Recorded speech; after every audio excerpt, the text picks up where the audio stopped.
Welcome to the Private Lenders Podcast with your hosts from Hard Money Bankers, Jason Balin and Chris Haddon. This podcast is sponsored by hardmoneymastermind.com. Hey everyone, Chris and Jason here. Thanks for checking out the Private Lenders Podcast. We do appreciate it. In case you haven't been there recently, go check out hardmoneymastermind.com. We have recently merged all of our different websites related to the mastermind into one, so you can see what's going on related to the online group, our live events, the podcast itself. Check it out. Everything that we have is going on at hardmoneymastermind.com. All right, so we're talking about foreclosure stuff today. This is an important topic. What is it going to look like if you actually have to go to a foreclosure auction sale on a property? There are a number of different factors. I'm going to start off by giving you a tip. Use ChatGPT. We did this with our team recently because some of the other originators, underwriters on our team, we lend in 7 states. So it's very hard to keep straight what a foreclosure process is going to look like. So go to ChatGPT and put in, what is the process and timelines for a residential investment property foreclosure in blank state? And it's going to give you a lot of information. It's going to have a bunch of bullet points. What happens when, what the legal process is like. It's going to put in timelines. It's very, very useful. If you only lend in one state and you already know the process well, you're ahead of the game. If you lend in a few different states, this is going to become relevant. Something else to consider is if a residential property and a commercial property foreclosure process differ, if they're not the same. That is the case in Maryland. In most states, it's the same for both. But in some cases, the process is different for residential and commercial. And so that's point number one I wanted to make. That's a little pro tip there. Just go through that, read it, learn it, and then even before you talk to a lawyer, because the reality is that a lot of real estate investors and even some lenders say that, like, look, if they don't perform, you just foreclose on it. It's easy. You take it back or you sell it at auction, you make a bunch of money. That's not usually the case if you get that far. To be honest, we've been there many, many times. We're going to break down a number of different bullet points related to what your outcome is going to look like if you have to foreclose on a property. Yeah, like you said, Chris, that's a good resource up front, which we didn't have access to up front. We were always calling different law firms back in the day. And, earlier on in the lending space, it was challenging because you'd ask people lending laws, foreclosure laws, and everyone would give like consumer residential advice because that's all they knew. Like, it's such a niche product. And this is still a subsector of real estate in general, or foreclosures in general. So it's important to kind of know what was up with that. But yeah, I mean, ChatGPT is a good resource up front just to kind of get a good glimpse before you actually talk to an attorney to see what's up. Mm-hmm. Because what is on paper is very different than what's going to happen in reality. That's just it, right? Because keep in mind, this is like best case scenario, unless you have a contested foreclosure, somebody files bankruptcy, someone countersues you, whatever it is, right? There's endless things. I mean, we've been caught up in the court system for years on deals before, even in states that primarily are, lender savvy and it's not that challenging to do with. So it's important to kind of know. And here's the other thing. I think there's a lot of hard money lenders that are out there that just haven't cycled through enough defaults to really see that what the real risks are. And they'll go into this of like, well, worst case scenario, I'll just take over the property and I'll finish it myself.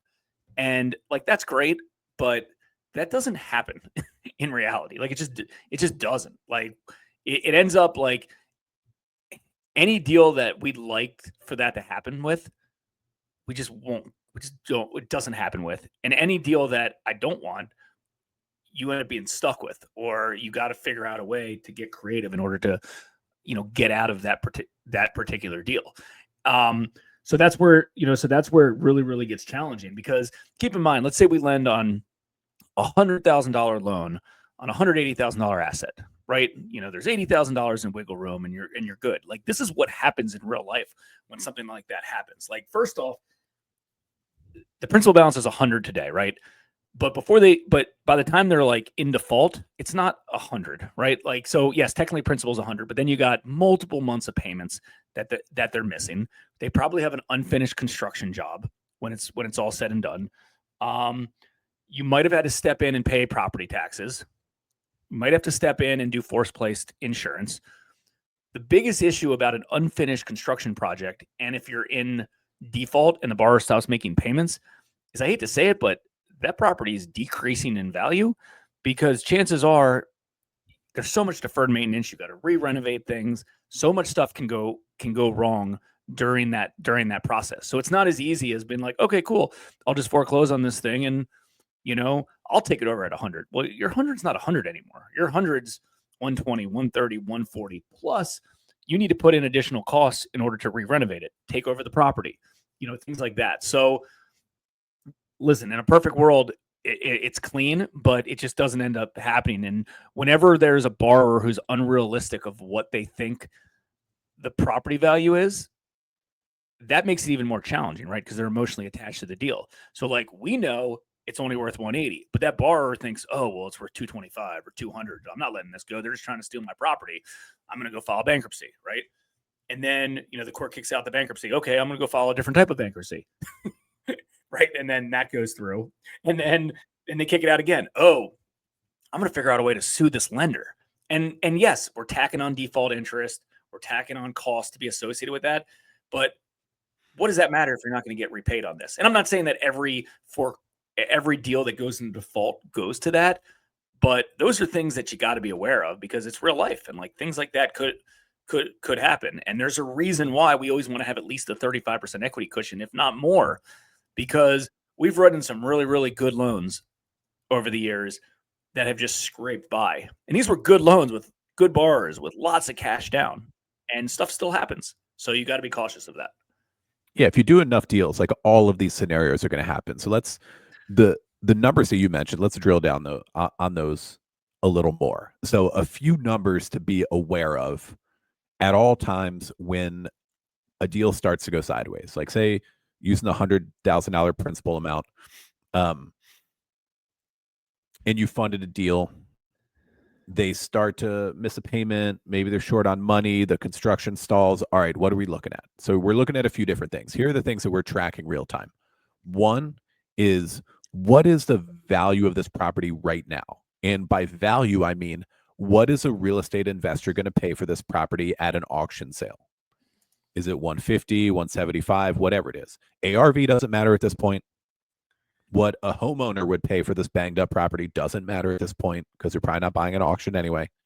What do auction buyers pay for this property as it sits? Knowing that number is going to be really important.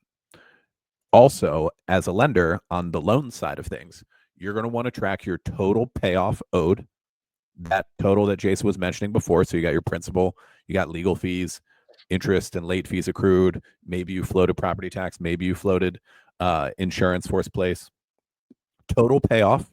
And then also, what is your principal only payoff? I'll tell you what I mean by principal only. So in this case, it would be obviously your unpaid principal balance, legal fees, and anything that you've floated, like insurance money or tax money. No interest, no late fees. That's what we call principal only. Like, how can we scrape out of this deal if we need be? Because before we get to auction sale, we're going to talk about that soon. But before we get there, you might have some business decisions to make. Here's another pro tip. The attorneys are not going to make business decisions for you. That's not their job. They're not going to tell you if it's the right idea to accept a lower payoff and have the borrower fire sell it. They're not going to tell you if it's the right idea to take it by deed in lieu, or to take it all the way through auction sale, or what to do related to a judgment. Like, that's not their job to do so. You need to make business decisions within the legal situation, right? All right, so say that we're down the road further and they bailed on the job. Say you can't get a hold of them, and you know what your total payoff is, you know what your net payoff is, your principal only, like scrape out payoff, and you have to go to auction sale. So there's some strategy around this as well. So historically speaking, I think we've only re-renovated, like stepped in to renovate a property after foreclosing on it and taking ownership of it, maybe one time, maybe once, maybe twice, something like that over all these years. Most of the time, we're looking to sell the property as is, either at auction sale or shortly after, and get a fine number and get out. That's our game plan in this stuff.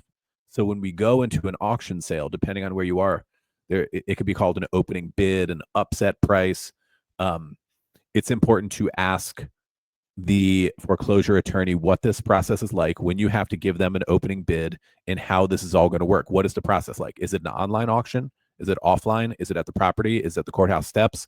You need to know the mechanics of this stuff because it does affect your outcome.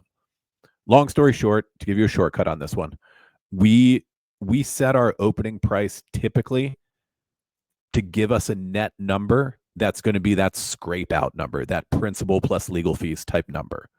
And then hopefully it sells for more than that.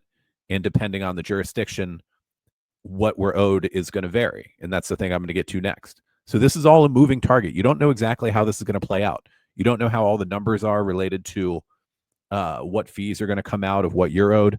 So here's a couple things, important things to ask the foreclosure attorney. Like used a case of, we have a $100,000 loan. This thing's going to sell for $200,000. Just use an extreme example. Like you're in a very good equity position.